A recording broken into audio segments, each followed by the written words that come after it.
प्रेम के बोल। एक गांव में एक मजदूर रहा करता था जिसका नाम हरिराम था। उसके परिवार में कोई नहीं था। दिन भर अकेला मेहनत में लगा रहता था। दिल का बहुत ही दयालु और कर्मों का भी बहुत अच्छा था। मजदूर था, इसलिए उसे उसका भोजन उसे मजदूरी के बाद ही मिलता था।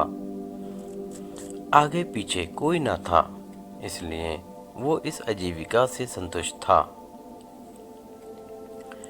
एक बार उसे एक छोटा सा बछड़ा मिल गया। उसने खुशी से उसे पाल लिया। उसने सोचा, आज तक वो अकेला था, अब वो इस बछड़े को अपने बेटे के जैसे पालेगा। हरिराम का दिन उसके बछड़े से ही शुरू होता और उसी पर खत्म होता। वो रात दिन उसकी सेवा करता और उसी से अपने मन की बात करता। कुछ समय बाद बछड़ा बैल बन गया। उसकी जो सेवा हरिराम ने की थी, उससे वह बहुत ही सुंदर और बलशाली बन गया। गांव के सभी लोग हरिराम के बैल की ही बातें किया करते थे। किसानों के गांव में बैल की भरमार थी, पर हरिराम का बैल उन सबसे अलग था। दूर दूर से लोग उसे देखने आते थे। हर कोई हरिराम के बैल के बारे में बातें कर रहा था। हरिराम भी अपने बैल से एक बेटे की तरह ही प्यार करता था। भले खुद भूखा सो जाए, लेकिन उसे हमेशा भरपेट खिलाता था।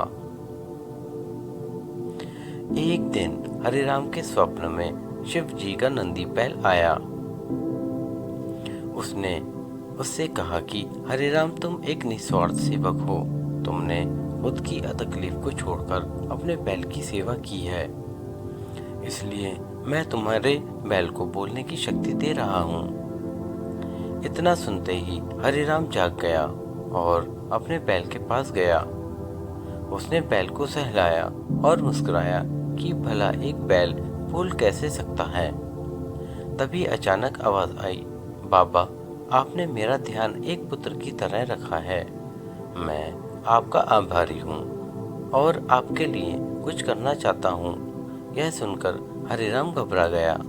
उसने खुद को संभाला और तुरंत ही बैल को गले लगाया। उसी समय से वह अपने बैल को नंदी कहकर पुकारने लगा। दिन भर काम करते आता और नंदी से बातें करता। गरीबी की मार बहुत थी। नंदी को तो हरिराम भर पेट देता, लेकिन खुद भूखा सो जाता था। यह बात नंदी को अच्छी नहीं लगी। उसने हरिराम से कहा कि वो नगर के सेठ के पास जाए और शर्त रखे कि उसका बैल नंदी 100 गाड़ी खींच सकता है, और शर्त के रूप में सेठ से 1000 मोहरे ले लेना। हरिराम ने कहा, नंदी, तू पागल हो गया है। भला कोई बैल इतना भार वहन कर भी सकता है। मैं अपने जीवन से खुश हूँ, मुझे यह नहीं करना। लेकिन नंदी के बार बार आग्रह करने पर हरिराम को उसकी बात माननी पड़ी। एक दिन डरते डरते हरिराम सेठ दीनदयाल के घर पहुंचा। दीनदयाल ने उससे आने का कारण पूछा। तब हरिराम ने शर्त के बारे में कहा। सेठ जोर जोर से हंसने लगा। बोला, हरिराम, बैल के साथ रहकर क्या तुम्हारी मति भी बैल जैसी हो गई है? अगर शर्त हार गए तो 1000 मोहर के लिए तुम्हें अपनी झोपड़ी तक बेचनी पड़ेगी। यह सुनकर हरिराम और अधिक डर गया, लेकिन मुंह से निकली बात पर मुकर भी नहीं सकता था। शर्त का दिन तय किया गया और सेठ दीनदयाल ने पूरे गांव में ढोल पिटवाकर इस प्रतियोगिता के बारे में गांव वालों को खबर दी और सभी को यह अद्भुत नजारा देखने बुलाया। सभी खबर सुनने के बाद हरिराम का मजाक उड़ाने लगे और कहने लगे कि यह शर्त तो हरिराम ही हारेगा लगी। यह सब सुनकर हरिराम को और अधिक डर लगने लगा और उसने नंदी से घृणा होने लगी। वो उसे कोसने लगा, बार बार उसे दोष देता और कहता कि कहाँ मैंने इस बैल को पाल लिया, मेरी अच्छी भली कट रही थी।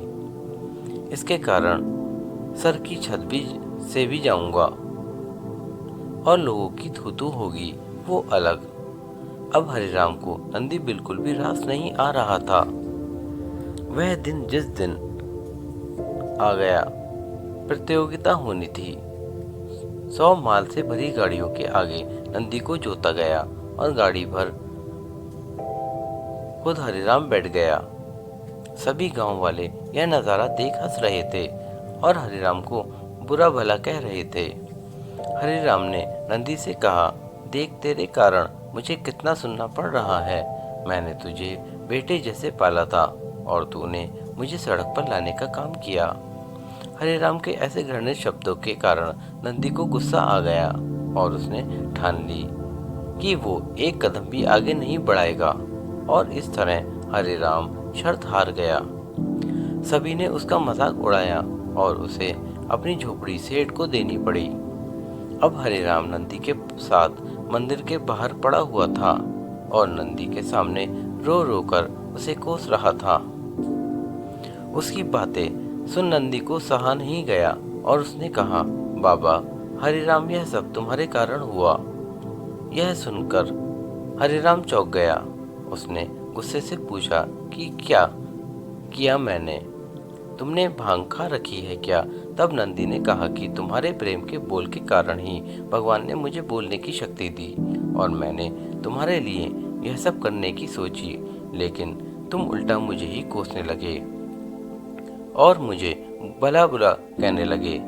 तब मैंने ठाना मैं तुम्हारे लिए कुछ नहीं करूँगा, लेकिन अब मैं तुमसे फिर से कहता हूँ कि मैं 100 गाड़ियाँ खींच सकता हूँ। तुम जाकर फिर से शर्त लगाओ और इस बार अपनी झोपड़ी और 1000 मोहरे की शर्त लगाना। हरिराम वही करता है और फिर से शर्त के अनुसार 100 गाड़ियाँ तैयार कर उस पर नंदी को जोता जाता है और फिर से उस पर हरिराम बैठता है और प्यार से सहलाकर उसे गाड़ियाँ खींचने के कहता है और इस बार नंदी यह कर दिखाता है, जिसे देख सब स्तंभ रह जाते हैं और हरिराम शर्त जीत जाता है। सेठ दीनदयाल उससे उसकी झोपड़ी और 1000 मोहरे देता है। दोस्तों, हमें इस कहानी से यह शिक्षा मिलती है कि प्रेम के बोल कहानी से यह शिक्षा मिलती है कि जीवन में प्रेम से ही किसी को जीता जा सकता है। कहते हैं प्रेम के सामने ईश्वर भी झुक जाता है, इसलिए सभी को प्रेम के बोल ही बोलने चाहिए। दोस्तों, यह कहानी आपको पसंद आई हो तो सब्सक्राइब करें हमारे चैनल को और लाइक और शेयर करना ना भूलें। धन्यवाद। आपका दिन शुभ हो।